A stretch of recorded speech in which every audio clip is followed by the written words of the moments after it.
नमस्कार, आप देख रहे थे व्यूज मीडिया। मैं हूं पीयूष। दिल्ली के मुख्यमंत्री अरविंद केजरीवाल तो बीच चला जाने वाले थे, मगर मनी लॉन्ड्रिंग के केस में उन्हें ईडी का दूसरा समन आ गया है। इसके क्या मायने हैं, आइए जानते हैं मनीष सर से। सर, तो ये बताइए कि दिल्ली के मुख्यमंत्री अरविंद केजरीवाल बीच चले जाने वाले थे, मगर मनी लॉन्ड्रिंग के केस में उन्हें ईडी के जरिए दूसरा समन आ गया है।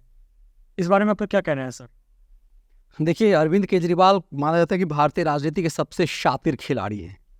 केजरीवाल को पता चल गया था कि अब उनके पास उन्हें दूसरा समन, ईडी का दूसरा समन आने वाला है। केजरीवाल को बहुत गैप दिया गया। 2 नवंबर को उन्हें सबसे पहला वारंट आया, तो उन्होंने ड्रामेबाजी की कि हमें चुनाव प्रचार करना है, हम छत्तीसगढ़ में चुनाव प्रचार करने जाएंगे। लेकिन उसी दौरान उन्होंने यह भी चिट्ठी लिख दिया ईडी को कि जो उखाड़ना उखाड़ लो, जो करना है कर लो, हम नहीं आने वाले। केजरीवाल की चिट्ठी बताता है कि केजरीवाल एक नई राजनीति करना चाह रहे थे कि उनको उठा करके ले जाया जाए, थोड़ा ड्रामा हो, लेकिन ईडी ने इस पूरे मामले में संयम रखा। इस बीच में सुप्रीम कोर्ट ने मनीष सिसोदिया का पुनर्विचार याचिका खारिज कर दिया। संजय सिंह, जो लोअर कोर्ट में जिसकी जमानत अर्जी चल रही थी, उस पर संजय सिंह सुप्रीम कोर्ट चले गए थे। सुप्रीम कोर्ट ने कहा, सुनने से इनकार कर दिया कि जाओ, पहले लोअर कोर्ट में इसकी सुनवाई होगी, हम फरवरी में सुनेंगे। ऊपरी अदालत का ये फैसला बताने लगा कि शराब घोटाले मामले में केजरीवाल एंड गैंग की बहुत बड़ी भूमिका है। केजरीवाल को इस बात की पूरी समझ जो है वो पूरी तरह से आ गई कि अब वो पूरी तरह से फंस गए हैं।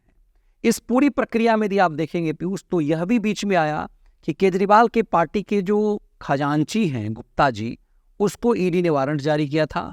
उनसे पूछताछ की गई। वे राज्यसभा के सांसद भी हैं। वैसे ही केजरीवाल ने अपने नज़दीकियों को हटा करके गुप्ता जी को राज्यसभा का सांसद बना दिया था। अब वो चूंकि आम आदमी पार्टी के खजांची हैं, और इसी कंडीशन में यदि आम आदमी पार्टी के खजांची को वारंट आया, ईडी ने उससे पूछताछ की, इसका मतलब केजरीवाल को साफ समझ में आ गया कि ईडी के पास बहुत सारे ऐसे साक्ष्य मिल गए हैं जो केजरीवाल के खिलाफ हैं। और सुप्रीम कोर्ट में भी ये सामने आया था कि इसमें सिर्फ दिल्ली सरकार की भूमिका नहीं है, इसमें आम आदमी पार्टी की भूमिका है। और इसीलिए ईडी ने अब बताया कि संजय सिंह मास्टरमाइंड है।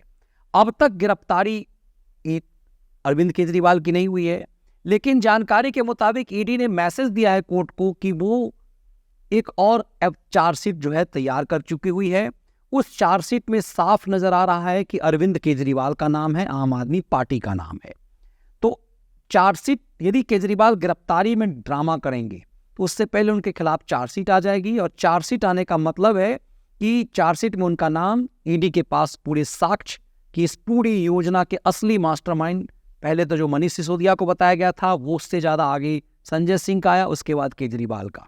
तो केजरीवाल भले ही विपस्याना का नाटक कर रहे थे कि यदि उनकी गिरफ्तारी से पहले वो विपस्याना के लिए चले जाएंगे, बेंगलुरु जाएंगे, वहाँ से यदि ईडी उन्हें गिरफ्तार करेगी तो ड्रामा होगा।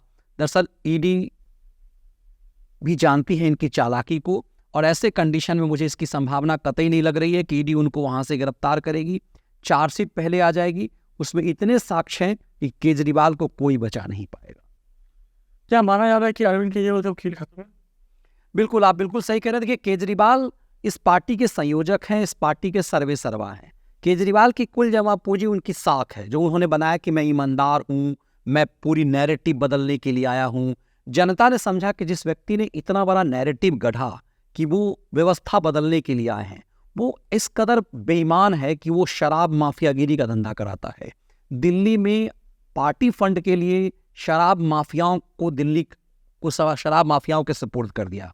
इससे एक जो नैरेटिव बना कि किस स्तर तक केजरीवाल जा सकते हैं, और यही मुझे लगता है कि प्राइम मिनिस्टर मोदी और उनकी टीम ये चाहती कि इस व्यक्ति का जो एक ऑरा है, जो एक भ्रम क्रिएट किया गया है, वो सच सामने आए। और वो इसलिए भी जरूरी है क्योंकि दिल्ली, जब से केजरीवाल आए हैं, दिल्ली की बर्बादी हो गई है। शीला दीक्षित के दौर में जो दिल्ली की भव्यता हुई, जिस तरह से फ्लाईओवर का शहर दिल्ली बना, दिल्ली भले वो कांग्रेस पार्टी के नेता थी, भले उस दौर में कांग्रेस पर भ्रष्टाचार के आरोप लगे, लेकिन शीला दीक्षित पे नहीं लगे हुए थे। तो इससे लगता है कि केजरीवाल ने दिल्ली की सत्ता पा करके दिल्ली को पूरी तरह से बर्बाद कर दिया। जिस दौर में पूरे देश के शहर का कायाकल्प हो रहा है, आप उत्तर प्रदेश में वाराणसी को देखिए, गोरखपुर को देखिए, लखनऊ को देखिए, अलग अलग शहरों में पूरा कायाकल्प हो रहा है। उससे लग रहा है कि नेशनल कैपिटल तो और बेहतर बदलता। अब यही जनता में मैसेज जाएगा कि केजरीवाल को सत्ता दे करके दिल्ली को बर्बाद कर दिया गया, क्योंकि दिल्ली सामान्य शहर नहीं है, देश की राजधानी है, इसका खूबसूरत होना जरूरी था। दिल्ली को केजरीवाल ने जो सपना दिखाया था वो धड़धड़ा कर टूट गया है, और जो ही केजरीवाल गिरफ्तार होंगे वो सच सामने आएगा तो बिल्कुल आप सही कर रहे हैं, उनका पूरा पॉलिटिकल करियर डंप हो जाएगा। धन्यवाद। तो कैसा लगा आपको विश्लेषण? यदि वीडियो आपको पसंद आया तो वीडियो को लाइक, शेयर और चैनल को सब्सक्राइब जरूर कीजिएगा।